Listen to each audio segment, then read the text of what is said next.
Saint Nicholas, Kris Kringle. In Greek Orthodox faith, Ios Vasilis. Santa has many names, and his wife can't even have one. Allow me to share my headcanons as we rank different depictions of Mother Christmas. Ho ho ho, butt lovers! I'm sure a lot of you know I'm a sucker for Christmas. From ranking holiday specials to ranking Santas, and now this. What is this? This is the Ranking Things series, where I take your suggestions over on my Discord and my Instagram. My Instagram is Athena P. Lore. It used to be Theater Goddess, but I haven't stepped foot on a stage in 5 years, so proclaiming myself as a goddess of such a thing is not only douchey, but also untrue. Anyway, who cares? My original plan was to rank Mr. and Mrs. Clauses separately, and then also their marriage together, because there are plenty of old Rankin Bass specials, Rudolph, where Santa is borderline abusive because of work stress. And Mrs. Claus is actually the only one holding it down and keeping him from flying off the handle. Flashback. Santa, while these elves are singing to him, harumphs, rolls his eyes, says he doesn't have time for this. He hates the elves' song. What a miserable, cantankerous old fuck. He was practically booing them. It isn't that hard to sit for a 30-second song. I do like Mrs. Claus, though. She's like, dude, what's gotten into you? She's perfect. No notes for her. You're gonna see that all of the Mrs. Clauses are so cute. End of flashback. But as I was looking through my suggestions this year, I realized it's not only difficult to find Christmas shows and movies that even feature Mrs. Claus, but even more difficult to find ones that do feature her that don't just water her down to, here's your iconic red coat, dear. Here, let me help you put it on. Maybe I'll even give you a kiss on the cheek before you go. Have fun on your big journey. I'll just stay here, off screen, cooking and cleaning for all of the elves. Uh-oh, sad alert. For now, before we cover a lot of her depictions, let's talk about her origin and my theories. Mrs. Claus was first name-dropped in A Christmas Legend, a short story from 1849. Now, was she the Christmas legend in question? No, I'll get to that in a second. I just first have to acknowledge that I found this on Wikipedia.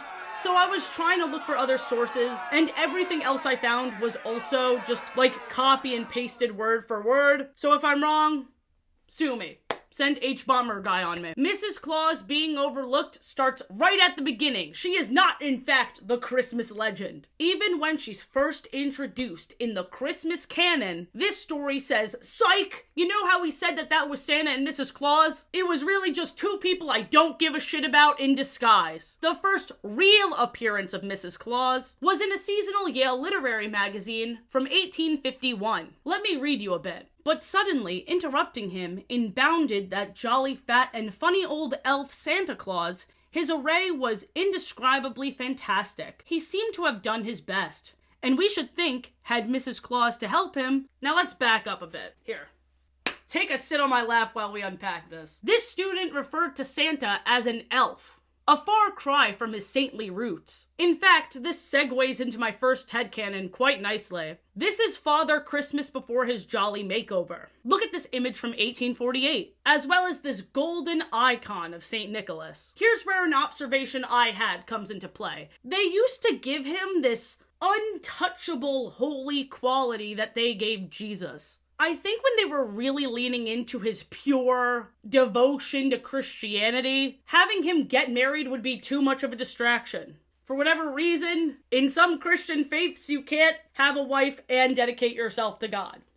I think that's why, for a very long time, Santa was seen without a wife. Thomas Nast is credited with giving Santa a whole new vibe. Now this guy fucks. This image of Santa was created only 10 years after the idea of Mrs. Claus was being thrown around. Now, for the purpose of my canon, I have to view these two as existing in the 60s, because if it was the original Santa, that's allegedly been around since 4 BC, with the 1850s Mrs. Claus, I don't fuck with that age gap. But this rounder, merrier fellow, I believe came to be from Mrs. Claus working as his PR woman. This is my Christmas canon, let me Christmas cook. Let's say for a good long while, Santa was just delivering the toys. But the Christmas aesthetic and legend was all built by Mrs. Claus. I'm gonna call her Holly Jolly. She made the red suit. She helped him build his sleigh, and she invented the Christmas brand. She should, in my mind, be an eccentric girl boss. I will continue to teach you more about Mrs. Claus with some very disappointing facts along the way. But let's begin the tier list portion with Mrs. Santa Claus from 1996. This was my first time watching this movie, and I once again have to thank my audience for culturing me.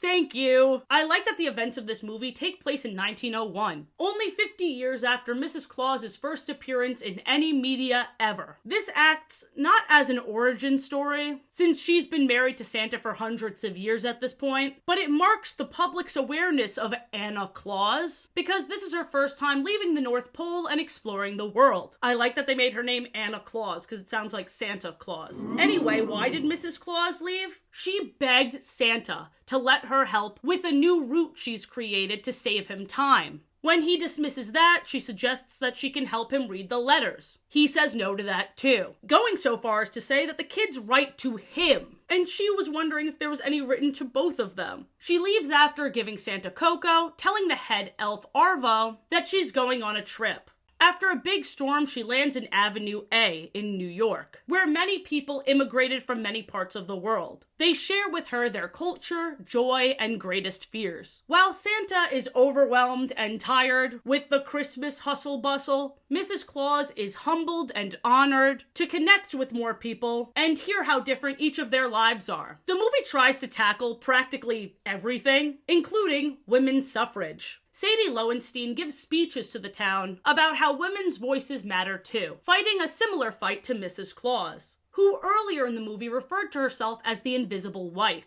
And in that same song, she sang, "For centuries I've been proper and prim, but I'm tired of folding the bedding and spreading the jam, and I feel I'm about to begin to find out who I am."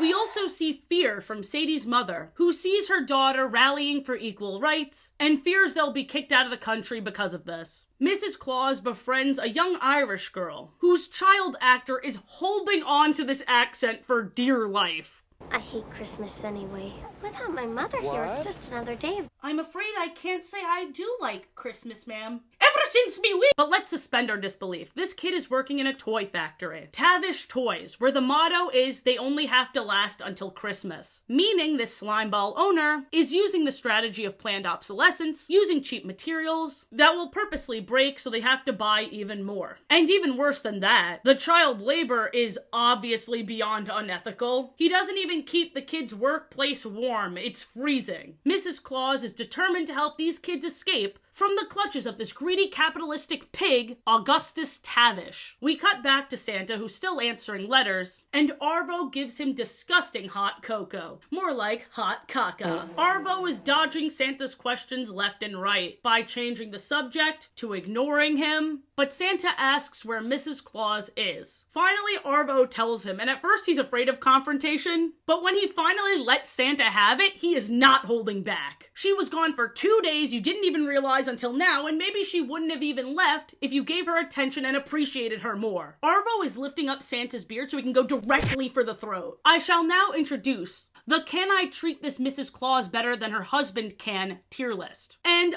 yeah, you already know I'm gonna cherish her and respect her more than this old fart. He worries about her being alone and vulnerable, before we cut to her thriving independently in a gorgeous new outfit. Time to learn more about your wife challenge. Mrs. Claus took part in the Women's Suffrage March and helped Sadie recruit more women by actually appealing to them instead of just preaching at them. Mrs. Claus not only values community and communication, but she's also unapologetic about calling things like she sees it. From the very start, Mrs. Claus played matchmaker for Sadie and the stable boy Marcello, who has a crush on her, to the point where the young couple sings a song about how opposites attract, and when they kiss, Mrs. Claus is just staring at them from the window and nodding. Funny scene, a bit out of place, but whatever. There's a lot going on. We have an appreciation of vaudeville. The little Irish girl and the police have a truce. Very Kylie Jenner Pepsi can, but if it actually worked. And now we're back to Santa's sorry ass. He's so sad he can only give one ho after the elves try so hard to cheer him up.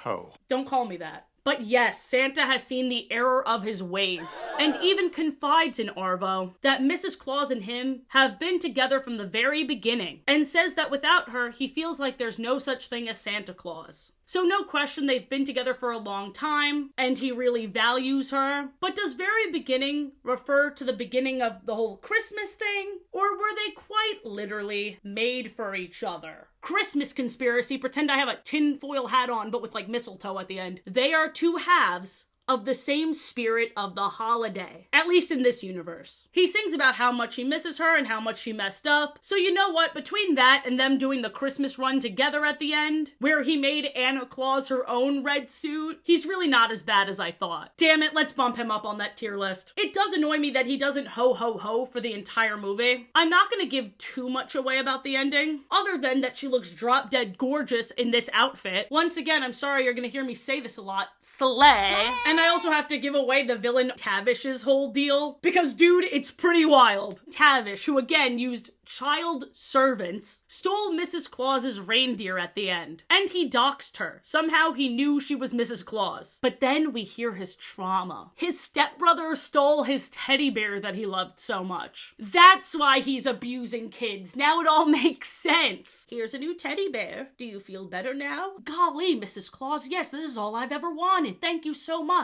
So, can you return the reindeer? Oh, shucks, I really wish I didn't kill them now. What? No. He returns them. But I truly was not ready for that 180. This Mrs. Claus is going in S tier. I love a coming of age story, especially about an older woman coming into her own. This is going to be hard to dethrone. I think we started off way too strong. The Mrs. Claus from Mickey Mouse Clubhouse has the look, undeniably. I love her tall hair and the fact that she towers over her husband. It's distinct. It's fun. I fuck with it. If it was just based on looks, easy as. But the story kind of lost me. Mrs. Claus asks for Mickey and Donald's help to save her husband who's stuck on a very tall mountain, Mistletoe Mountain, and they don't even smooch. Give me a break. I just easily feel that she could have done it herself. All she needed was ribbon. It was almost too easy. I think she just brought Donald along to torment him. She greets him by almost running him over with the reindeer, and then she scolds him when he gets worked up about it. And then throughout the special, she just tries to make him angry. That means no Christmas for anybody this year. Not even you, Donald. Now, Donald. Okay, you just purposely made him have a meltdown. And then no one will get gifts. Not even you. Why are you looking at me like that? Don't cry. Huh? Are you gonna be a good boy or a bad boy? I'm scared. Yeah, she's going in B tier. Her design is fun, but she was kind of an asshole. While we're here, let's rank those dance moves at the end as well. What?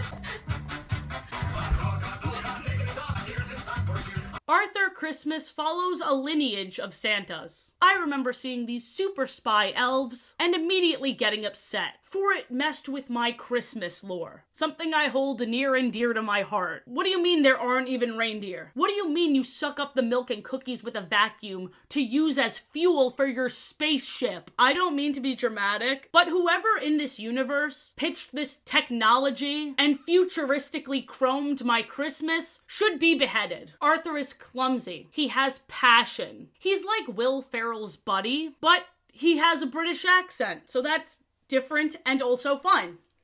They made Santa British! No! This is unacceptable. He doesn't sound like that. Arthur is the son of the current Santa and the brother of Steve, the soon-to-be Santa with incredible facial hair. It's a Christmas tree, and his mouth is the star on top, which is probably the most sensual thing I've ever seen, but I can't even appreciate it because I bet you can guess he's not the nicest to his younger brother, Arthur, kicking him out of mission control. All the elves are also bullying him. Like, this one waited till he got next to her so she can say the rudest thing imaginable. Now here's where we get to the good stuff. Not only do we see Grand Santa and his old reindeer talking about how things used to be, we also see Margaret Claus, the current Mrs. Claus, who is tasked with taking care of Grand Santa, her father-in-law, while also going over a treaty with Greenland. She is in North Pole politics. From what we've seen, her job is way harder than her husband's. In fact, Mr. and Mrs. Claus are polar opposites. He's a showboat who's not entirely sure what anyone does, and he doesn't know how to pass the torch while holding a position of power he isn't well equipped for. Meanwhile, Margaret tries to keep the family together, encouraging her husband to acknowledge and praise Arthur. She's the only one in the movie who's nice to Arthur. She is soft-spoken, but when you really hear what she's saying, she is a badass. A polar bear tried to attack her, and she is completely unscathed. Unfortunately, for most of the movie, she is not present. This is a curse for a lot of the Mrs. Clauses. So the conflict is Santa missed a present. Santa and Steve says the delivery cannot be done before Christmas because there's only a couple of hours before everyone's awake. But Arthur and Grand Santa go on this journey because he still has the old sled. Established in 1845. That year sounded significant, so I looked up when the sled was first mentioned in history, and it was in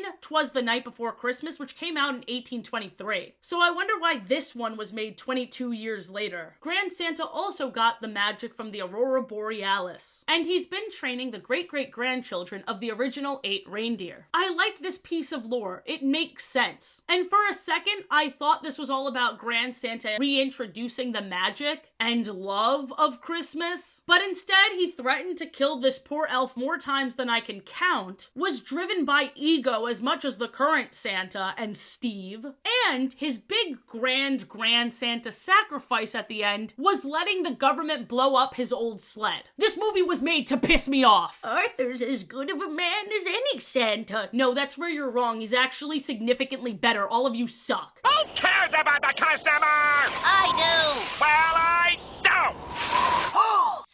Squidward. Thank goodness I'm only reviewing this to focus on Mrs. Margaret Claus. Because listen, the ending was sweet, but it took us a while to get there. Margaret was the only constant. She believed in both of her sons, but saw their strengths for what they are. She would be perfect if she didn't enable her idiot husband so much. I'd say the only infuriating thing about her was the unearned patience she gave everyone. I think I'm still gonna put her in S because of how good she was despite the shitty hand she was dealt. She was a really strong Mrs. Claus. She deserved so much more. Back to Mrs. Claus herstory. Have you noticed a common theme among all the Mrs. Clauses that we've seen? Their name changes, their vibe can change a bit, but one weird detail is always the same. The fact that she's old? No. Weirdly, there are a lot of Mrs. Clauses that are significantly younger than her husband. But somehow, it took until 2023 for there to be a black Mrs. Claus in the Macy's Thanksgiving Day Parade. The outfit is perfect, it looked magical. She killed it. I wanted to see more Mrs. Clauses of different races, but instead Google gave me strange AI images, irrelevant stock photos, weird sexualized shit, and not a whole lot of Mrs. Clauses. The best I could find were local Santa and Mrs. Clauses, but mainstream, not a whole lot. I even asked Google, why is Mrs. Claus white? You can't just ask people why they're white. Google AI spat this out. Mrs. Claus is typically depicted as white in popular culture due to the historical evolution of Santa Claus imagery, which often portrays him as a white man, and by extension, his wife, Mrs. Claus, is also depicted as white. Google, interracial marriage is a thing. It's really important to me that you know that white people don't always get married to white people. I can't believe, oh my god, I can't believe AI just told me, well, the reason is that she's white is because her husband's white. Also, black Santas have existed since the early 1900s. For whatever reason, people are up in arms, arguing that Santa should always be white as snow because he's based off of St. Nicholas. You know, St. Nicholas probably never had chocolate chip cookies and flew around on flying reindeers either. The idea that St. Nick has anything to do with mall Santas or movie Santas is fucking ridiculous. But let's pretend they cooked for a second, okay? Mrs. Claus is based on no one. Furthermore, The Little Mermaid is based on no one. Why is their skin color set in stone for so many people? The answer is obvious. The company Santa's Just Like Me have amazing Santa photos, and all they want to do is make families happy. And their company has gotten so much racist backlash that it was featured in the documentary American Santa. Someone spewing hate speech at someone just trying to spread Christmas cheer is even worse than taking a lollipop from a kid, shattering it on the ground, and laughing in their face as they cry, "You are scum of the earth! No one loves you! Kill."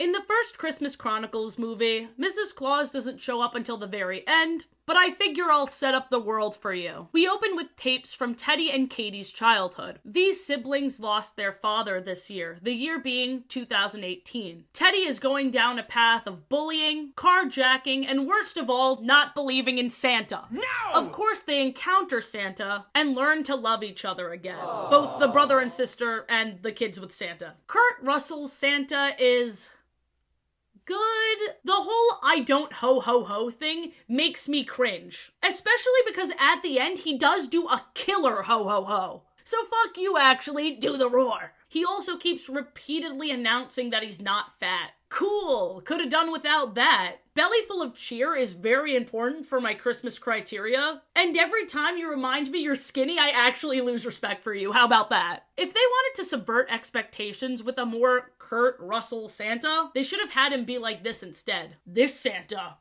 carries. The elves are interesting. I love that they lean into the otherworldliness of it. They have their own language, Elfish, that Santa and Mrs. Claus are also fluent in. Appearance-wise, they kind of remind me of the Scandinavian trolls. It's not my favorite Christmas movie ever, but there's definitely a charm to it. Mrs. Claus appears at the end, teasing Santa in Elvish about his new criminal record.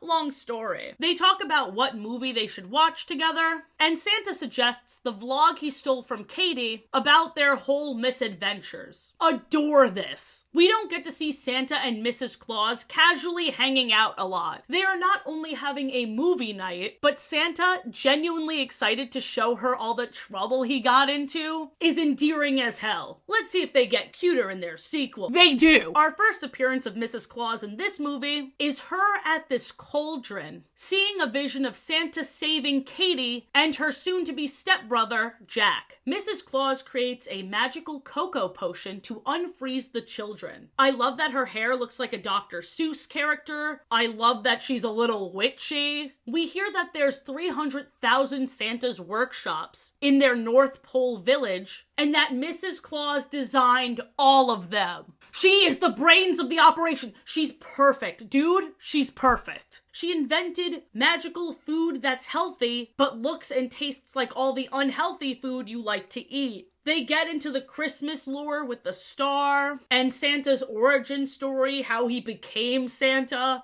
The second movie is so much better than the first one. I was genuinely wondering why so many of you suggested this series after I watched the first one, because I was like, yeah, it was good, but it wasn't great. But I get it now. Also, when Santa was fighting his own fallen angel, an elf named Belsnickel, he was getting carried away by their feud, and Mrs. Claus wasn't afraid to call him out on that. I love seeing her be a stronger character, so as much as I loved seeing Mrs. Santa Claus finding herself, having a Mrs. Claus that already found herself and is just as powerful as Santa, if not more, is a rare thing. This one's going at the tippy top. I didn't think Mrs. Santa Claus was going to be dethroned, but I need more Mrs. Clauses that can harness ultimate power. Like, she's just as sweet as the other ones, but she's not a fucking pushover, and she's cool as hell. Next up, we have The Christmas That Almost Wasn't, which starts with this absolute bop, animated in a really cool crayon style. This song was such a breath of fresh air after the way Christmas Chronicles 2 ended. Them joining hands only to lead into a very robotic "Oh Christmas Tree" hurt me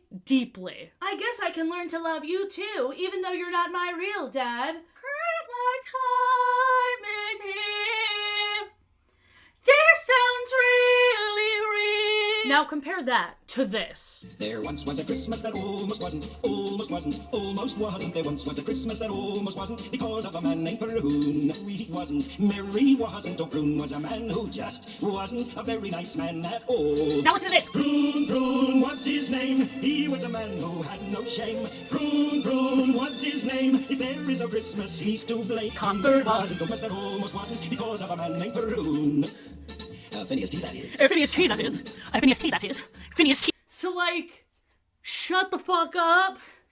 Oh my god. The Christmas that almost wasn't is gonna end up in my Spotify Wrapped next year. Just you wait. Your vibe is old-timey gay gingerbread. A throwback to be sure. Nice list core. Santa is begging for help from a guy named Mr. Whipples because a trillionaire named Mr. Prune, the one we kept hearing about in that song, bought the whole North Pole and is driving the rent up. Having the villain be a landlord, super fun. But the elves as little people, less fun. Especially because Mrs. Claus calls them boys. Now, to be fair, she does call all men children, but she at least calls the taller men Santa also refers to Mrs. Claus as mother, which was a very 60s thing to do. But they don't have kids together. Is mother her first name? Like Mother Christmas, perhaps? She immediately yells at Santa for not properly warming up their guest, so she is a great host. However, their workshop is pretty rough. Just the premise of seeing Santa and his wife struggling financially is quite bleak. Where's the magic? The music may be significantly better, but the power level is abysmal. This Santa gave off the same slightly creepy vibe as the redhead Rankin Bass Santa is Coming to Town Santa, but instead of singing about kids sitting on his lap and giving him a kiss on the cheek, this Santa is singing and blushing about how he's going to see a child awake for the first time. These children aren't going to be asleep. They'll be wide awake. Awake? Awake, did you say? Santa, you're blushing. What? This song is so bizarre. It also features close-ups of Prune in the window. I was wheeze laughing. From the moment this Santa takes a job as a toy store Santa, the plot gets very bizarre. It's a fever dream. Like, why does this little boy randomly have the voice of an old man? Yeah. Goo goo and also gaga. This same kid stops Prune from blowing up Santa with a stick of dynamite just by gesturing. Don't even think about it. After this, we cut back to the workshop where Mrs. Claus is urging the elves to keep looking for Prune's name so they can learn more about his childhood. The elves say they've been at it for hours and they want to go to sleep, but Mrs. Claus says tough tits work harder and storms off, not even offering them a hand. Yikes. Talk about an abusive boss. These are the same elves that are probably worried about getting paid because their bosses are having money problems. They are getting paid, right? Not a particularly powerful or iconic Mrs. Claus, but it is sweet that she gets to go on the Christmas run with him. I want to see this in more movies. The rest of this movie, I know I say this a lot, but I truly mean it this time, is bonkers. From the damaged film, to the kids singing about their date with Santa, to those same kids waking up from the roofs of their toy houses to the sound of another kid screaming that Santa is in trouble. The kids give Santa their money so he can pay his rent, and he cries, which almost made me cry if I'm being honest. It's like what I said drunkenly that one time, but reversed. Like, that's my soft spot, is kids crying and Santa watching. That is so weirdly specific. It's so serious. I love Christmas, and I hate kids. Now it's Santa crying and kids watching. We have toy reindeer and Santa in the sky, followed by a roof chimney and giving toys slideshow. And Prune's trauma was, of course, that he didn't get the toy he wanted. His letter was misplaced. But now everything is better, and we see how happy Prune is when Mrs. Claus and Santa decorate his drab house for Christmas.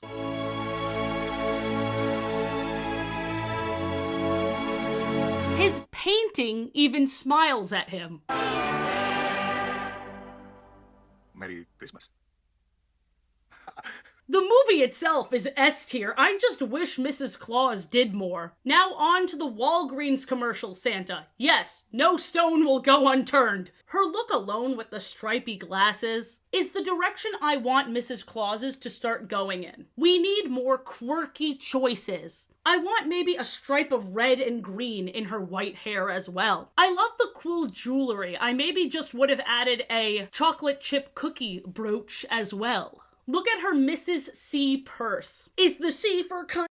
Love her style. I think we need to move more Mrs. Clauses in this fun direction. You think a traditional woman would live a childless life in the very isolated North Pole? No, bitch, give her cats and tats. What I'm saying is that Mrs. Claus should be bi. But let's dissect this ad now. The cashier assumes she's finally having the night to herself just because she grabbed bath bombs, melatonin gummies, hand soaps, and a foot mask. Although, to be fair, I will say she was very excited about the foot mask.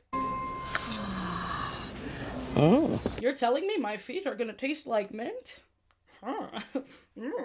Mrs. Claus does say excitedly that this is the one night a year her husband goes away. So I will say without a doubt that I can treat her better than this unseen Santa. Girly, are the flags the color of his suit, perchance? I'm putting her at A. I wish we got to see her get crazier things to justify this reaction. This would have been the perfect segue into one of those toy ads. Remember when I got that advent calendar? I love my job. Now on to Barney's Night Before Christmas. I cannot even begin to tell you how much I watched this when I was a kid and how long it's been. I forgot the sheer amount of songs. I forgot how obvious they made it that the parents thought their kids were delusional for playing with Barney. Right, and I'm guessing Barney wants cookies too.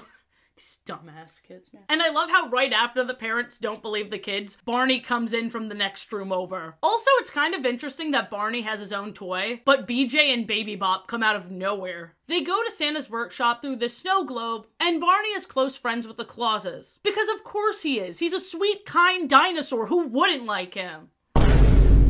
You've heard of my daddy issues, now get ready for my daddy-in-law issues. I kid. But it's weird that he doesn't like Barney, right? Santa sings and plays with the group, but he has a lot of work to do on his big book. So we are sent to the toy room where Mrs. Claus is. The toy train ride through this really trippy 90s animation was amazing. No notes. I want to watch this in a VR headset. Oh, whoa! Ragatha did parkour over me. Dude. This is the exact same texture as SpongeBob's pineapple. Anyway, it goes without saying, but I'm gonna say it anyway. This Mrs. Claus fucking ate. I love her. She talks about the elves going home to their families. So she's a great boss, which is more than I can say about the Mrs. Claus from the Christmas that almost wasn't. Almost wasn't. And oh my god, that little dancing ballerina hit me with a huge wave of nostalgia. Like that dancing teddy bear did in Teletubbies. Magical music boxes may have been a fixation for younger Athena. I think when I finally did get a music box, I was very disappointed. The only part of this special that truly pissed me off was when BJ and Baby Bop were invited to take a ride on Santa's sleigh with him, right after he told the other children to go to sleep. This human child was legit like, okay, we'll see you later, Santa. And Santa's like, no, you better be asleep by the time I'm there. You cannot see me. But you know who can? My two favorite dino children. I beg your finest fucking pardon. I didn't know them being imaginary would give them an advantage in life. But wait, this group of adult carolers does see Barney, so is he imaginary or not? S tier for this Mrs. Claus regardless. Remember how A Year Without Christmas wasn't actually A Year Without Christmas? Well, in the movie Christmas Is Here Again, there was a year without Christmas. There were multiple years without Christmas. There was over 30 years without Christmas.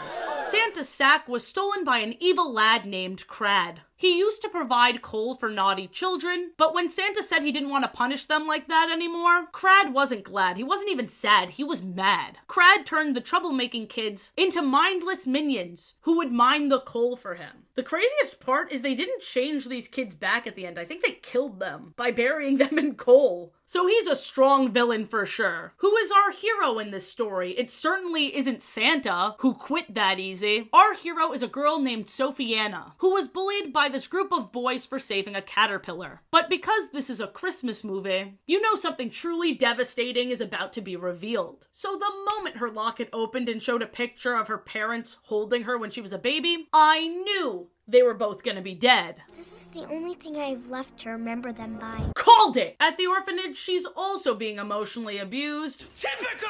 And we see a very kind old lady visiting. She gives hope to the children, singing about how all their dreams are possible. The kind old lady named Victoria scolds the woman running the orphanage, but as of right now, she does nothing to help the children. Strange. In your song about dreams, did you dream about being a bystander? Would you believe me if I told you that Victoria was actually Mrs. Claus? Yeah, I'd believe you. It's really obvious, actually. Okay. So then the little girl named Sophiana frees an elf, learns about Christmas for the first time, because remember, it's been 30 years since the last one. And then we get this hilarious moment from Mrs. Claus. Oh, I've told Santa so many times it's not his fault, but he can't help but feel bad. The way he sees it, every child is depressed because of him. No one would miss him, he'd be better off dead. 5 minutes later. No one likes him, not even me.